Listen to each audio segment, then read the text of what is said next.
New channel, same old me, except better. If you're here from the Lunar Legends channel, then I want to thank you for your support. I mean it. If you have no idea what I'm talking about, then no worries. Just know that I think you should like and subscribe because I'll be posting Fallout and RPG content every other day. Liking this video would really help us out on this new channel, and leaving a comment. I would really appreciate it. We are going to be looking at every hidden and unmarked quest in Fallout New Vegas, and buckle in because there are over 80 in the game. A massive leap from the 6 in Fallout 4 and the 40 from Fallout 3. And this is only in the base game, no DLCs. We're going to show you where you can find the quests and how to start them, and also giving you some background knowledge of what the quests pertain. There will be spoilers, so just a fair warning now. Also, we may skip a few if they involve official quests, as you'll most likely run across those on official business anyways. There's also several vaults considered unmarked quests, but we won't be counting those either, as it's just their entire premise of going to those locations in the first place. Enjoy, guys. To begin this quest, you'll need to head to the Casa Madrid Hotel located in West Side, here. Calling it a quest is interesting, but it is defined as an unmarked quest. You can speak to Pretty Sarah and you will learn that there are 3 prostitutes for hire. Sweetie is a young female prostitute. She will sleep with men or women for 300 caps. Maud is an older woman. She will only sleep with men for 75 caps. And Jimmy is a male prostitute. He will only sleep with other men for 200 caps. Have fun. To begin this quest, you'll have to speak to Private Christina Morales, located here at the Camp McCarran concourse. Alright, so Private Morales has this rather grim request for her courier. She wants her dead husband, Esteban Morales, brought back to her. You start by heading south from Camp McCarran, following a marker on your map that leads you to Esteban's body northwest of the Repconn headquarters. Along the way, you might bump into an NCR trooper who gives you some tips on navigating the dangerous area, which is usually crawling with fiends and traps. Once you've located poor Esteban, you can lug his remains over to the nearby NCR camp to the northwest. After all that, when you break the news to Private Morales about her husband's fate, Dr. Kemp at camp cuts you a deal on his medical goods and services. Seems like a bit of a morbid errand, but hey, at least there's a discount involved, right? Did you know that there's an unmarked quest in Primm at the Vikki and Vance casino that actually deals with Vikki and Vance? When you stroll into the Vikki and Vance casino in Primm, one of the first things that catches your eye is an old getaway car right in the middle of the place. This vintage ride belonged to Vikki and Vance, a pair of robbers who were kind of a big deal back in the day. You can walk around the car, check out the plaques that tell their story, and even take a peek at their costumes. If you want to dive deeper into the mystery, chat with Primm Slim. He's the robot in charge and can fill you in on some background info. To kick off this adventure, start by looking at the weapons display. If you notice that something's missing, tell Primm Slim about it. Then, if you've got a science skill of at least 50, you can use it to bypass a glitch in Primm Slim's memory, and then uncover a transcript that points you towards West Side. Head north of New Vegas to a big shack that serves as the Wind's hideout to continue the quest from there. If you happen to strike up conversation with Sammy and Pauline Winds inside the shack near West Side, you're in for quite a tale. These two spilled the beans that they were the masterminds behind the Vikki and Vance casino heist in Primm. But get this, they've got even bigger dreams. They're thinking of robbing all the casinos on the strip. Now you as the courier have a choice. You can either tell them straight up that their plan is absolutely bonkers, or if you've got some serious persuasion skills, a speech check of at least 55, you can convince them that they're onto something brilliant. If you fail the speech check or just tell them that their plan is doomed, they'll bid you a chilly farewell. But if you manage to talk them down, Pauline will start having doubts. And eventually, Sammy will spill the beans about how to open the safe holding Vance's 9mm submachine gun. On the flip side, if you're not feeling chatty, you can always just gun them down. But be warned, if you take this route, you'll need some serious lockpicking skills, 100 to be exact, to crack open the safe where the gun is stashed. But you'll also get some unique hats out of the deal. Choices, choices. Since we were just talking about Primm, let's talk about another unmarked quest that starts here. Once you've brought peace and order back to the town of Primm, it's time for a little vacation. Well, sort of. You need to leave Primm for a different location and chill out there for 3 days, just to give the town some time to settle down. When you return to Primm's Vikki and Vance casino after this little hiatus, you'll be greeted by Layla and her gang of toughs. They've heard that Primm is ripe for the picking and want to get in on the action. A chat with Layla reveals that they're actually NCR deserters who bailed after hearing about the Legion getting cozy on the other side of the river. They lost all their money gambling and turned to raiding to survive. Now you've got a few options here. Use your gift of gab, speech skill of 30, to convince them that law and order have made a comeback in Primm. If you're feeling generous, you can pay them off with 100 caps. They'll settle for 50 if you're a bit short. Of course, there's always the option to settle things the old-fashioned way, a good old-fashioned brawl. Even if you manage to talk them down, you can still choose to fight. Just shell out their deserters, and the fists or bullets will start flying. Once you've dealt with Layla and her crew, the Vikki and Vance casino will reopen and start operating like a normal casino again. Ah, the sweet sound of slot machines and blackjack tables. The gist of this one is that you have to work for the Caesar's Legion and earn their trust until you get the liked status.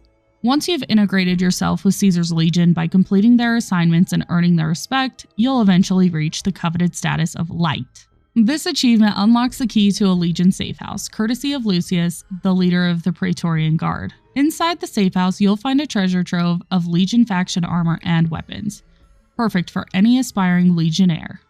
Reaching like status can be achieved through various means, but one of the quickest ways is to turn in 50 dog tags to Severus or Aurelius of Phoenix. Alternatively, you can complete a few Legion quests, which may require less time than gathering 50 dog tags. If you're planning to side with the NCR, you can also pickpocket dog tags off live NCR troopers. This method causes no NCR fame loss and only minor karma loss if you remain undetected. Another sneaky tactic involves using the NCR emergency radio to call an NCR trooper, pickpocket their dog tag, wait 24 hours, and repeat the process. It's a bit shady, but hey, desperate times call for desperate measures. Head here to the Repconn headquarters. To embark on this mission, start by snagging Jenny Millet's security card at the conclusion of the Repconn tour, courtesy of the tour guide robot. Use this keycard to unlock the first computer on the left of the locked door from the reception room. Once inside, head up to the second floor and locate another computer to gain further access. Your next task is to find all 3 keycards. This will grant you access to a locked room containing the Q35 matter modulator. If you don't find the keys to open the door, you'll need an impressive lockpick skill of at least 100. Alternatively, you can hack the wall terminal next to the door, but this requires a science skill of 100. Once inside, read all the terminal entries and deactivate the robots without alerting them or setting off any alarms. It's a delicate operation that requires finesse and skill, but the rewards are well worth the effort, as you'll gain access to the Q35 matter modulator, a unique plasma rifle that only uses 1 microfusion cell per shot instead of the usual 2, and it does more critical damage. This unmarked quest takes place in Vault 34. In the depths of Vault 34 lies a quest shrouded in mystery and danger. Your mission: locate 2 crucial passwords held by Vault 34 technicians. The Vault 34 security terminal password and the Vault 34 utility terminal password, hidden in the underwater sections. If you're not keen on getting wet, fear not. A high science skill can save the day by allowing you to hack the terminals near these watery areas to gain access instead. Once you've secured these passwords, the real challenge begins. Use them to unlock the armory from the Overseer's terminal, revealing a treasure trove of high-value weaponry. But be warned, your prize is guarded by ghoulified Vault security officers and Vault security guards, who are not keen on sharing. Prepare for a tough fight to claim your rewards and emerge victorious from the depths of Vault 34. To start this quest, head to the mess hall located at Camp Forlorn Hope. Then you'll need to speak to James Sexton. He is trying to keep morale at an all-time high for the camp, and he figured the best way to do this was hold a contest. A contest of who could bring back the most Legionnaire ears. So basically, all you have to do is kill enough Legion soldiers to turn in at least 30 ears. Once you do that, he rewards you with 100 caps and 6 beers. Doesn't seem worth it, but if you already hate the Legion, then here you go. Former NCR Ranger Andy has a favor to ask of the courier: check on Ranger Station Charlie. However, upon arrival, a grim scene unfolds. The station has been decimated by Caesar's Legion, leaving no survivors. Among the wreckage, 2 holotapes are discovered. The first is tucked under a desk, while the second rests atop a nearby metal box. The first holotape captures the final moments of an unsuspecting Ranger, documenting the impending attack. The second holotape features a Legionary boasting about the raid, claiming it as a message to the NCR. Disturbingly, the Legionary mentions capturing a female Ranger. Returning to Andy with this grim news allows the courier to inform him of the Legion's brutal assault. A speech check of 60 enables the courier to deceive Andy, claiming the attackers were killed and remained unidentified. Regardless, the courier earns 100 caps. gains reputation with both the NCR and Novak, and receives instruction in a special unarmed technique, the Ranger takedown. If the courier has previously discussed Andy's broken leg and passed a speech check of 30, they will already have learned the Ranger takedown. In this case, informing Andy of the attack will yield a larger reward of 200 caps, rather than the standard 100 caps and the unarmed lesson. We kind of spoke about this before in one of the earlier quests, but this quest begins by speaking to Aurelius of Phoenix at Cottonwood Cove.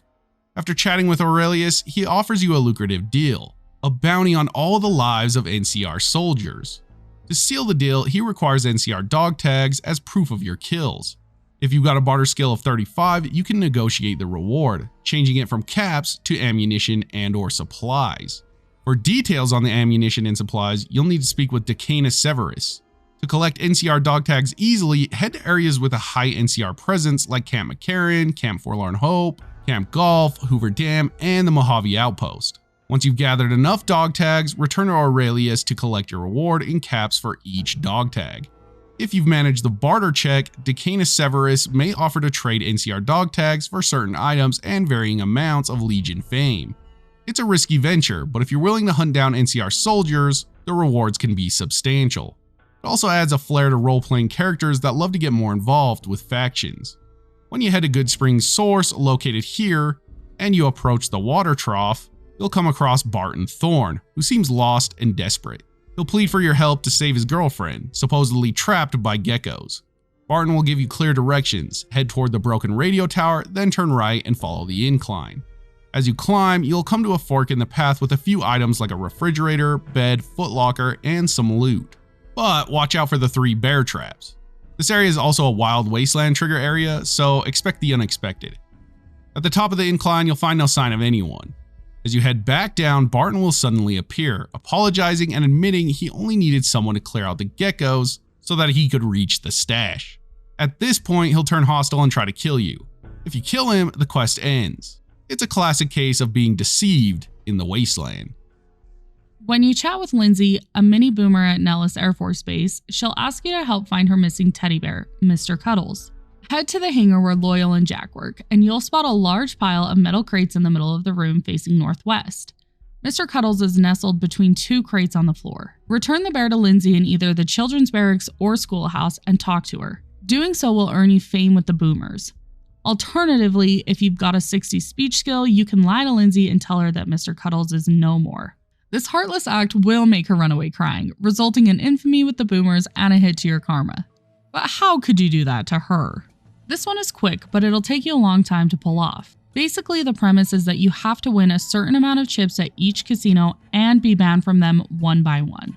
To get banned from gambling in every casino in the game, the player character must win a certain amount of money in each establishment by gambling. It's not just about the chips. In every casino, you have the opportunity to win 3 rewards before being banned. However, if you break the house limit before getting any of the 3 rewards, you'll be banned as usual, but won't receive the compensation rewards you missed out on. For example, hitting the max bet and winning the ×100 jackpot on a slot machine. Each casino has its own criteria for compensation rewards and the limit at which you'll get banned. Your luck attribute plays a significant role. The higher your luck, the more likely you are to win at blackjack, hit jackpots on slots, and win bets on roulette. For example, with a luck start of 10, if you have a 19 in blackjack, you can confidently double down, as there's a good chance of getting a 2. If you didn't choose luck for your character, well, that sounds like a personal problem. To start this Unmarked quest, chat with Colonel Sue, leader of the NCR's Camp McCarran, who will mention that the fiends are causing trouble. Once Sue mentions Motor Runner and a missing ranger, head to Vault 3, which is located west of Camp McCarran. Upon entering Vault 3, you have 2 options. You can fight through the Fiend's headquarters, which is tough due to their heavy weapons, or you can pass a speech check of 64 with a female Fiend at the vault door. Or you can even wear Great Khan's clothes to enter peacefully. Once inside, head left and follow the signs to the living quarters door. Inside, take the first left down a hallway. Be careful of the traps in this hallway. There's a dead Fiend killed by a booby trap, a landmine, and a grenade trap with a mine at the top of the stairs. Beyond the grenade trap, you'll find the missing ranger, Bryce Anders. He's hiding in a hidden area in the entrance hall. You can either help him complete his mission or betray him. If you choose to help him, you can heal his broken limb or convince him to work with you to kill Motor Runner. If you betray him, you can kill him outright or convince him to fight Motor Runner alone, which will then kill him and grant you negative karma. If Anders is convinced to leave and healed, he'll open a passage to Vault 3 entrance chamber and sneak out. This allows you to easily find the maintenance room where Motor Runner is located. To kill Motor Runner, you can battle through the fiends, use a stealth boy to stealthily kill him, or if you've completed Abadab Honeymoon, the fiends may remain non-hostile, letting you stealth kill them with silent weapons. After killing Motor Runner, retrieve his helmet and deliver it to Colonel Shu for NCR fame and caps. This one is basically just collecting a reward type of mission. If you have a mixed or liked Legion reputation, you will be stopped by Legion members who tell you supplies have been sent to Cottonwood Cove for you to collect. This happens about every 3 days. That's it. Yep, I know. Craziest unmarked quest you've ever heard. Did you know there are sewers located near New Vegas, and did you know that there are also sealed sewers deeper in those sewers and that you can access them? To unlock the sealed sewers in the game, you need to find a key called Luke's Find. This key can be found on the bodies of 2 dead prospectors, Sweet Jill in the East Central Sewers and Blind Luke in the Central Sewers. You only need 1 key to unlock the sealed sewers. After obtaining the key, enter the sealed sewers and prepare to fight several feral ghouls. Upon defeating them, you can find the unique weapon called the Humble Cudgel on one of the prospectors. It's basically 2 pipes fused together, but it does 125% damage in bats. So get to bashing. This one is cute. You need to travel to the settlement of Sloan and find the adorable Snuffles the mole rat and speak with her. You'll learn that she is hurt and you can help fix her leg if you have the medicine skill to do so. 30 to be exact. Once you helped out poor Snuffles, you can speak to Lewis and let him know that she is healed and you'll gain some NCR fame, but more importantly, a new cuddly friend. Sick of cuddly creatures? Good. Because of this quest, forget about the basic rights of animals in the wasteland. It's time to destroy. Head to the quarry here and face down the deathclaw alpha male and the mother. Don't even contemplate the environmental ramifications of wiping out a potential endangered species. These things mean business, and you're about to stand on it. Once mission is complete, then head back to Chomps Lewis. You'll find him taking care of that naked rat he loves so much. Let him know what's done and collect your reward. Easy as mole rat pie, baby. This one is a whole lot, so I'm not going to dive into too much detail because we have a lot more to go. But basically, you need to head to Camp McCarran and speak to Contreras, who you'll find at the back of the terminal. They'll ask you to perform several favors for him, like speaking to someone outside of the gun runners, collecting medicine, and so on and so forth.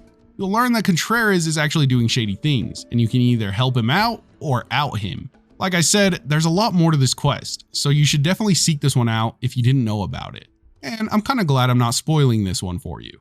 When you visit the War Memorial at Boulder City, you'll meet an NCR soldier named Private Kowalski. He's there to pay respects to his brother, who died during the first battle of Hoover Dam. If you aim or shoot at the memorial, Kowalski will become angry. You can choose to apologize with a speech skill of 30 or continue being disrespectful. If you insult him and his brother, you'll receive negative karma, and Kowalski will become hostile. Killing him this way won't make any other people hostile. If you don't apologize, you'll receive NCR infamy. Shooting at the memorial will make everyone, including Kowalski, hostile. Regardless of whether you've completed the quest or not, Kowalski will disappear after a few days. The quest begins when you use the NCR emergency radio and choose to receive supply support. You'll be informed that the NCR has dropped supplies and the map will be marked with a location. All you have to do is travel there and collect the supplies, which can range from armor to weapons and ammunition. And yes, this is technically considered an unmarked quest. This quest is as straightforward as they come. Get yourself a shovel and start digging up graves at the Good Spring Cemetery for some loot. Don't worry, unlike in Fallout 2, you won't earn the title of Gravedigger here and your reputation remains intact. In these graves, you might stumble upon a valuable snow globe, which you can trade to Jane for a sweet 2,000 caps. You might also find some cigarette butts near your own grave, which could serve as damning evidence against the elusive Benny. But remember, the loot you find is random, so don't expect to hit the jackpot every time. If you've already kicked off the buy a campfire on the trail quest, watch out for a few pesky bloatflies and a bark scorpion lurking around the cemetery. Otherwise, it's just you, the graves, and maybe a curious raven or two. Happy digging! At the heart of the Thorn lies a grand arena, encircled by cages housing wasteland creatures nurtured and managed by Red Lucy for arena battles. To organize custom fights, speak with Red Lucy and select the creatures and raiders to battle in the next match. as well as how many will compete on each side. Since breeding these creatures is costly and maintaining the fiends limited, you'll need to foot the bill for the custom match. If your betted team emerges victorious, you'll earn varied caps along with the bonus. To kick off the fights, chat with Red Lucy, choose Let's Talk About the Thorn, and inquire about the next match. You can also opt to battle the creatures yourself. After selecting your opponents and the number to face, you'll be sent in their arena cage. Your winnings depend on the creatures or fiends you combat. Battling 3 deathclaws earns 500 caps, while 3 giant mantises yield only 30 caps, so get out there and test your mettle. When wandering through Freeside, you might spot a rundown building near Mick and Ralph's. On the opposite side, a Freeside thug might catch your eye, signaling you to follow him into an alleyway. If you choose to pursue, he'll lead you to a corpse between 2 dumpsters, initiating a conversation with, "Check it out, between the dumpsters there." At this point, you have 3 options in response, but no matter your choice, the thug and his 3 accomplices waiting at the alley's entrance will turn hostile. These thugs aren't particularly tough, armed with basic gear, and tend to flee rather than fight. If you manage to stealthily dispatch the signaling thug before entering the alley, the other 2 thugs will remain non-hostile, leaning against the wall with typical dialogue options. Here's a tip from me: always be mindful of where you're flogging. Just a general rule of thumb. When you first chat with Julie Farkas about Freeside, she mentions that the followers of the apocalypse need a reliable supplier for medicinal ingredients. This kicks off the Unmarked quest, Long-Term Care. To secure a steady stream of these supplies, you'll need to persuade James Garrett at the Atomic Wrangler to strike a deal with the followers. After convincing James, report back to Julie and convince her the Garretts are sincere in their desire to help Freeside in exchange for the followers' expertise. Once you've spoken with Julie, return to James, and he'll let you know that the supplies are on their way. Then go back to Julie to receive a substantial reputation boost with the followers. In the Unmarked quest short-term treatment, you'll also need to donate some of your own Med-X, Radaway, or Fixer. Donating 10 packs of one type will suffice, but donating 9 packs in sets of 3 of one type will earn you an extra fame with the followers. You'll know the quest is complete when Julie informs you that the item you wish to donate is already being mass-produced, but she will accept it nonetheless. Following the donation, she'll offer you a discount on medical services or some magazines for sale. You'll also gain more reputation with the followers. If you're idolized by the followers through quests or additional donations, and the extra magazines are unlocked, you'll receive an invitation to join the followers, along with a discount if you haven't already received one from High Times.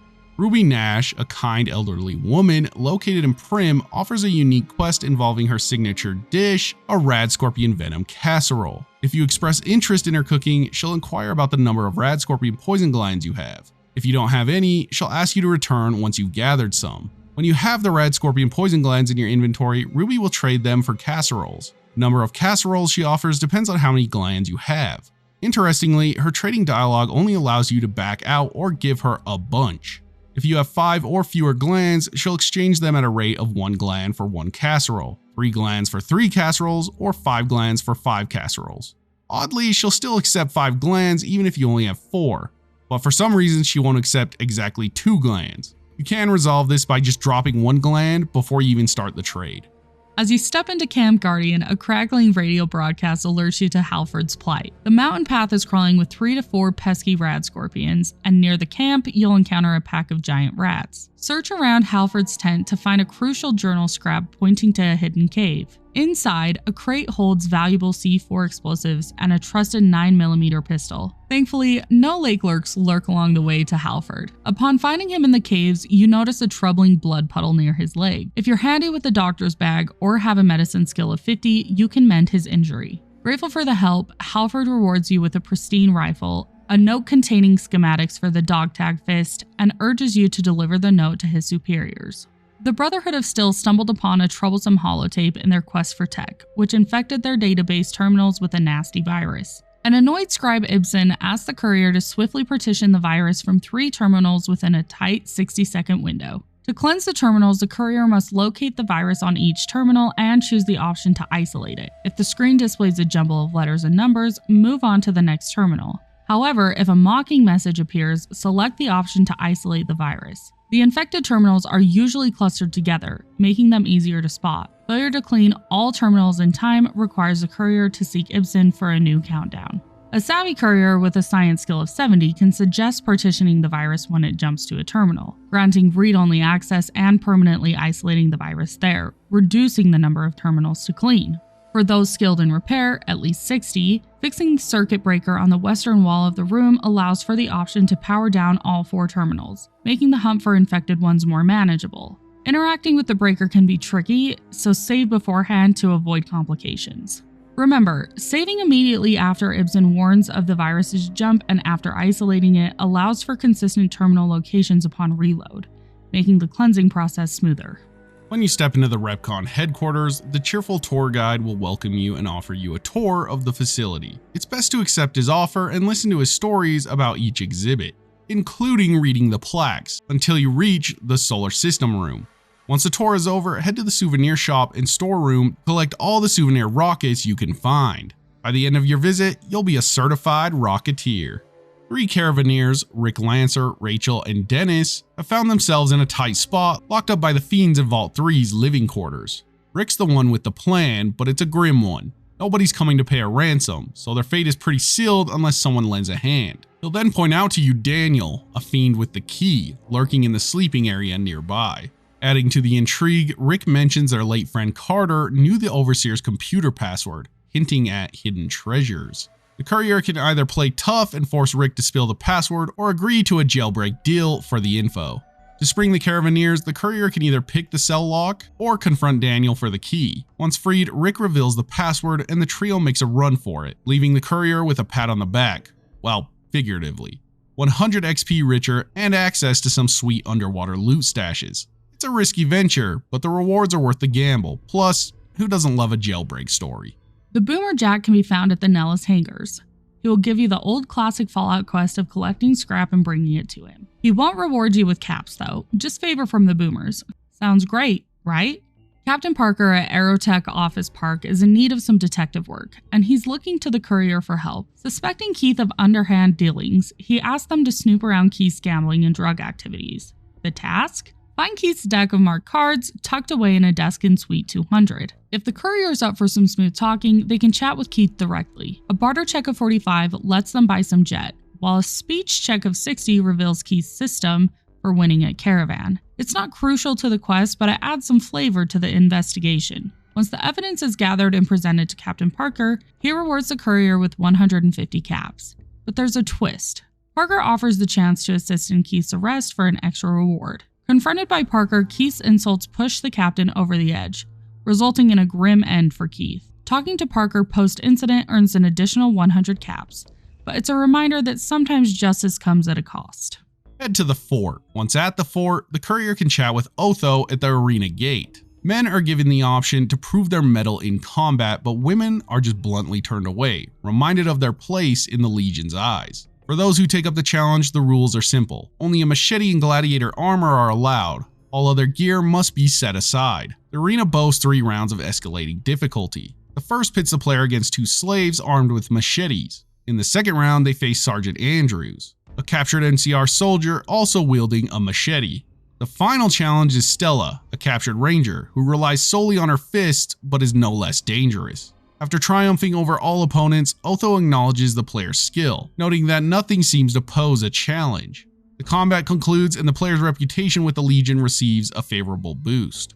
While exploring Nellis Air Force Base, you might come across mini boomers, the children of the boomers tribe. They're usually found near the children's barracks and schoolhouse, but occasionally gather in larger groups near Raquel's observation post and the nearby howitzer. Although these mini boomers don't have individual names, some of them offer unique dialogue options that can affect your reputation with the boomers. Interacting with them reveals responses inspired by characters from Skill magazine covers, or adapted versions of children's games and themes from the Fallout universe. To unlock their positive dialogue options, you'll need a charisma of 7 or higher. Additionally, having a rocket souvenir or a dino toy in your inventory during the conversation can lead to special interactions, depending on which mini boomer you're talking to. On the other hand, carrying bubblegum or psycho in your inventory allows for negative dialogue choices, regardless of your charisma level.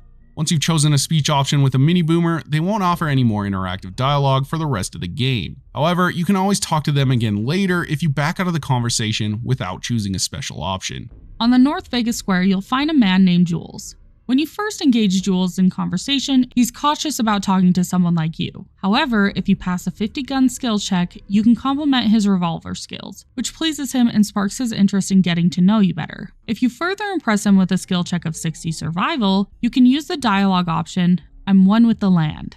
Jules will respond by acknowledging that he's found an equal and reward you with the 44 SWC hand load schematic. After successfully completing the quest Aunt Misbehavin', return to Raquel at Nellis Air Force Base. She'll mention another job for you, gathering missiles. These are in high demand and the base is running low. She'd be grateful if you could bring some back. You can find missiles by scouring the Mojave wasteland or purchasing them from vendors like Alexander at the 188 trading post, though the latter option may be less profitable. High-level areas or enemies like sentry bots are more likely to have missiles. You can also find a few missiles on the base itself. Return to Raquel with the missiles to gain more fame with the boomers. Colonel James at Camp McCarran is concerned about the quality of the mess rations, among a few other issues. NCR troopers around the camp also express dissatisfaction with the food. Yet none of this dialogue is actually even necessary to start this quest. You just need to speak with William Farber. The mess hall run by Corporal William Farber is suffering from a lack of edible meat and spices to improve the menu. Farber also needs help fixing the food processor to save supplies. You can find spare parts for the food processor all around the Mojave wasteland. Farber will then reward you with discounts on his food for each task completed. If you ask Farber about spices, he'll mention the Crimson Caravan merchants. The food additive he needs can be found on the food production level of Vault 22. Farber also provides a list of potential meat suppliers. Blake at the Crimson Caravan Company, Ruby Nash at Primm, and Fitz at the Grub and Gulp rest stop. Each vendor has 2 success tiers, depending on how you convince them, with higher tiers leading to higher rewards. Farber will discount his food inventory at each stage, with the highest discount being at 28% for completing all objectives and convincing all 3 meat vendors with their respective highest tiers. Talk to Ralph at Mick and Ralph's in Freeside. After discussing his special services, he can offer you something, but only after you've impressed the king or passed a speech check of 50. Dig deeper to discover that Ralph is crafting counterfeit passports. He offers you one for 500 caps, or with a barter skill of 50, 375 caps. Once obtained, you can use it to pass the credit check at the Strip North Gate. Knight Torres, the quartermaster for the Brotherhood of Steel in the Hidden Valley bunker, mentions that she is missing a laser pistol from her inventory. The courier can offer to help find it. Head next door to the firing range and speak to the paladin at the desk there. Mention the missing pistol and the paladin will indicate that Initiate Stanton was the last to check it out but signed it back in afterward. It's important to talk to the paladin before Stanton, or Stanton will deny knowing anything about it. Initiate Stanton can be found on the first floor of the bunker or in the classroom during the daytime. At night, he will be in the Initiate barracks opposite the firing range. When asked about the pistol, Stanton admits that he and apprentice Watkins went to Scorpion Gulch for a training exercise, but ran away when they realized the scorpions were too much to handle. Stanton dropped the pistol in the confusion. He also reveals that he falsified the records, indicating he returned it. Scorpion Gulch is southeast through a broken fence from the bunker. The missing laser pistol is on top of a rock in the middle of the lowest part of the gulch. Various scorpions roam the area. Retrieve the pistol and return it to Torres. She will reward the courier with a tri-beam laser rifle and Brotherhood of Steel fame. When conversing with Siri, a female slave to the fort working for Caesar's Legion, she shares the challenge of her life and her knowledge of healing powder. With a Legion reputation of good or better, the player can obtain healing powder from her. Furthermore, with a minimum survival skill of 20, the player can suggest improvements to the recipe she is using. The player can then return to Siri once a day to receive free healing powder. If she's been given the better recipe, she will provide the player with 6 healing powders. At Sloan, there's a generator outside the mining office that powers Quarry Junction, but it's not working right. Repairing it needs a repair skill of 35 or higher and affects how the quarry workers respond. Another option is to permanently disable the generator by removing its parts, which requires 5 scrap metals, a conductor, and a sensor module. Repairing the generator also unlocks a dialogue option with Chomps Lewis outside of Sloan, who pays the courier 2 $100 NCR dollars and increases their NCR fame. As you enter Freeside through the East Gate, you'll witness a boy named Max chasing a girl. He's holding a unique weapon, Euclid's Seafinder. To acquire the gun from Max, there are several options. You can buy it for 1,000 caps, or with sufficient barter skill, negotiate it down to 20 caps. Alternatively, you can pickpocket the gun from him while he's sleeping. If you have a speech skill of 60, you can convince Max that you're space agent, and he'll give you the gun for free. The Seafinder is a handheld rangefinder linked to an orbiting laser weapon codenamed Archimedes 2. Firing Euclid's Seafinder will result in a 5-second delay and an animated sequence on the weapon's display before the impact. And what an impact that is! You believe a kid was walking around with this thing? Complete enough quests for the NCR to become liked by them. Visit Colonel Sue at Camp McCarran, who expresses his satisfaction with your progress. As a reward, he gives you a key to the NCR Ranger safehouse. Here you can rest and replenish your supplies. As you stroll through Freeside's bustling streets, you'll spot Rotface, a ghoul with a knack for local gossip, lounging near Mick and Rouse. He's not shy about his trade, offering up tidbits of information in exchange for a few caps. Rotface's style is casual yet insistent. He's not just sharing rumors, he's weaving tales of intrigue and excitement, making even the most mundane details sound like the plot of a thrilling adventure. With each tip, he adds a new layer to the tapestry of Freeside stories, drawing you deeper into its secrets. When you first approach him, Rotface presents you with an enticing offer. For just 1 bottle cap each, he'll reveal 30 of Freeside's hidden truths. The first tip is a teaser, hinting at the colorful personalities of the King's gang, but it's just the beginning of the journey through Rotface's world of whispers and revelations. Pay for more tips and listen to all 30. Just remember, he won't repeat them again. Meet Melody, a spirited child slave at the fort. Despite her circumstances, she maintains a strong will and a beloved companion, Sergeant Teddy, her missing teddy bear. To help Melody, you need to track down Antony, a key figure at the fort. Antony might not part with Sergeant Teddy easily. There are a few ways to persuade him. You could agree to a challenging fight in the Legion arena, showcasing your combat prowess against some of his dogs. Alternatively, if you've earned a favorable reputation with the Legion or possess the animal friend perk, you may convince Antony to hand over the bear without a fight. For those more skilled in negotiation, a barter skill of 50 or higher allows you to reduce the number of dogs you face in the arena, potentially making the task easier. Once you have Sergeant Teddy in your possession, return to Melody. Your choice of how to handle the situation will influence your karma and reputation. Giving the bear to Melody will earn you good karma, while tearing the bear in half in front of her will result in bad karma and increased Legion fame. Meet Silus, a captured Legion Centurion held captive in Camp McCarran, where the NCR seeks to extract valuable information from him. Lieutenant Carrie Boyd, the interrogator, is at a loss, as NCR regulations forbid the torture of prisoners. With a reputation of accepted or higher with the NCR, you can assist in the interrogation. You'll have to enter unarmed unless your sneak skill is high enough to smuggle in some holdout weapons. To break Silus and extract information, you have 2 paths, violent or persuasive. The violent path involves repeatedly hitting Silus until he's willing to talk, while the persuasive method requires passing speech or intelligence checks to gain his trust. Once Silus divulges the information or is killed in the process, you'll gain NCR fame. However, killing Silus will result in condemnation from Lieutenant Boyd and NCR infamy. Alternatively, you can help Silus escape. If you're at least accepted by the Legion, you can gain his trust and assist in his escape. This option involves staging a fight to make it look like Silus overpowered you, leading to his escape dressed as an NCR corporal. Brewer's Beer Bootlegging was once the home of a man named Gord, who had ambitious plans to launch his own brand of alcoholic beverage, the Strategic Nuclear Moose. Sadly, his dreams were shattered when he was killed by cazadors before he could realize his business venture. With a lockpick skill of 50, you can unlock the cellar door and discover Gord's hidden brewery. Inside, you'll find a key under the Big Book of Science near the chemistry set. This key opens a hard-locked gun cabinet outside the small room labeled Strategic Nuclear Moose, and God said let them have beer.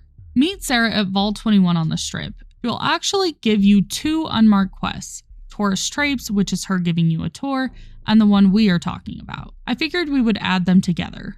After navigating through the maze of dialogue options, Sarah will finally agree to buy vault jumpsuits from you. She's not picky about which vault you're from, except for Vault 21. Those are off her shopping list. If your barter skill is at least 65, she might even consider adding boomer jumpsuits or boomer flight suits to her collection. For a broader selection, check out Vault 3 and Vault 11, where dressers in their living quarters are packed with jumpsuits. Once you've unloaded 30 of these suits on Sarah, she'll hand over 30 caps, boost your fame in the Strip, and toss in a discount on the Vault 21 guest room for good measure. After the deal is done, Sarah will become oddly attached to the vault suits and may suggest catching up in your room. This rendezvous not only earns you the well-rested bonus, but also shows Sarah's sentimental side. If you're feeling particularly suave, 2 well-placed speech checks at 65 and 75, respectively, might even persuade her to add some extra spice to your catching up sessions, making her more willing to accept boomer suits.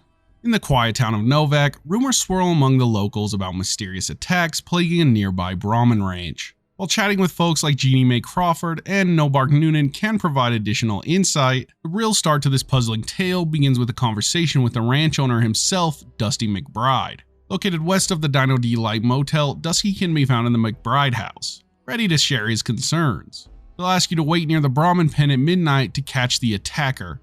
As you step out of the house, a stealthy nightkin armed with a stealth boy lurks near a large boulder behind the house, preparing to strike. Using VATS can actually reveal his position. While initially non-hostile, he will start slaughtering Brahmin at midnight. You can confront him at any time, and his demise is necessary to move forward. The Nightkin carries a revealing holotape called The Screams of Brahmin in his inventory, shedding some more light on his motives. Returning to Dusty with the news of the Nightkin's defeat, you'll earn 75 caps, access to his freezer stocked with 9 or 10 Brahmin steaks, and a boost to your fame in Novak, skyrocketing you to accepted status and earning you some positive karma.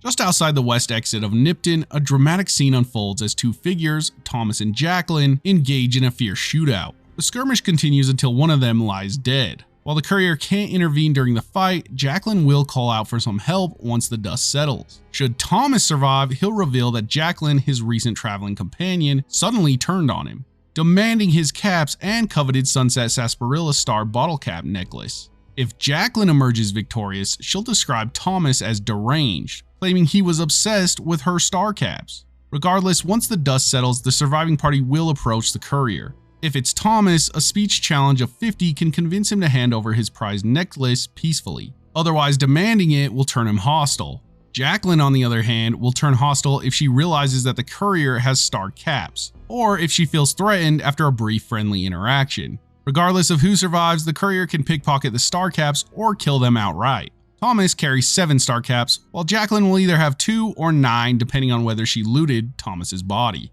If you're seeking a glimpse into the future, look no further than the forecaster, a young boy perched below the overpass at the 188 trading post. He's adorned with a psychic nullifier and offers his thoughts for a price of 100 caps each. Engage him in conversation and he'll do thinking about 3 different subjects: here, you, and everywhere. His premonitions are cryptic yet insightful, touching on the courier's future, potential relationships like the one with Veronica, and broader happenings in the wasteland. To uncover the details of the group who shot you, start by chatting with Trudy at the Prospector Saloon. Inquire about the attackers and she'll mention their frequent visits and the incident involving her radio. Offer to fix the radio and she'll explain how she plans to compensate you for your efforts. Head behind the counter and interact with the radio. With a repair skill of 20, you can repair it yourself. If your repair skills fall short, you can use a Fixin' Things skill magazine found on the bookshelf near the pool table to boost your repair skill temporarily. Once the radio is fixed, inform Trudy. She'll reward you with 50 caps. If you can negotiate a bit, 20 barter. She may even offer an additional 25 caps. Enjoy 10 XP for your repair skills and an extra 25 XP if you succeed in the barter check.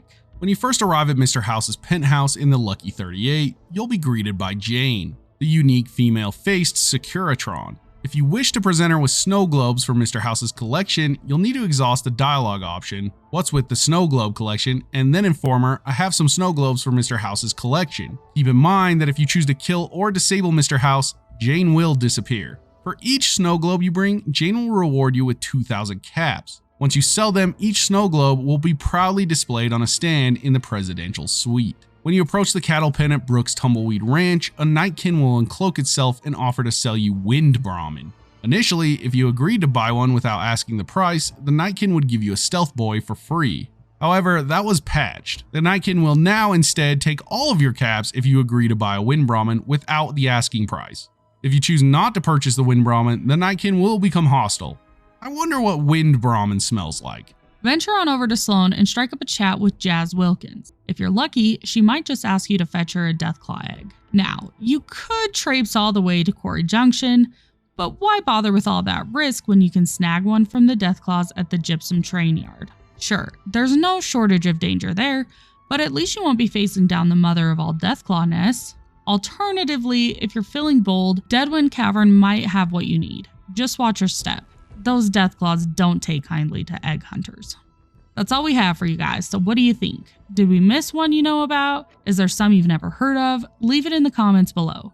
We also just want to thank you guys for your awesome support. We really are super grateful.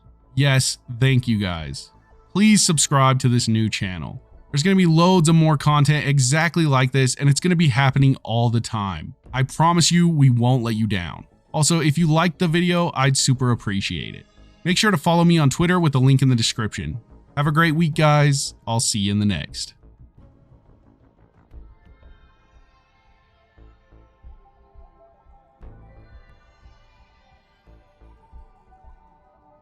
Thankfully, no lake lurks lurk along.